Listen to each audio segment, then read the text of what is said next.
Fel mae'r ieuenctid, fe'n prif nod yw i flaenoriaethu'r iaith Gymraeg, oherwydd mae'n holl bwysig i mi a hoffwn ni lledaenu'r iaith, gwneud i cymaint o bobl yn ymwybodol o'r iaith a annog pobl i cael sgwrs bach yn y Gymraeg, hyd yn oed os dydyn nhw ddim yn rigol.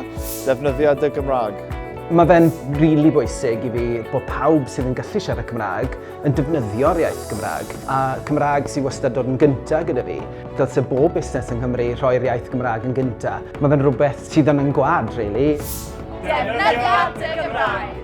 Prif nod y ffordd fi yw i cyfathrebu negeseuon a lot o'r amser gyda'r chwaraewyr fi'n delio gyda. Cymraeg yw iaith cynta nhw, so os daw na'r ffordd fwyaf llwyddiannus i gael y neges ar draws, mae'n gret i gallu defnyddio fe a sgwrsio'r gêm a sgwrsio'r tactegau yn y iaith. Un arall. Ni'n trio byw y rygbi trwy'r iaith i gymaint a ni'n gallu.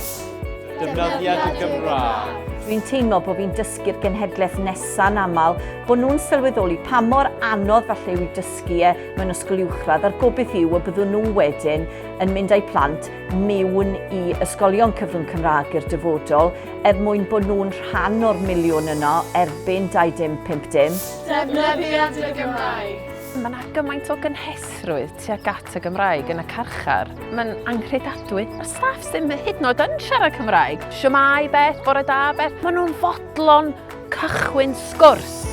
Defnyddia dy Gymraeg. Defnyddia dy Gymraeg. Defnyddia dy Gymraeg. Defnyddia dy Gymraeg.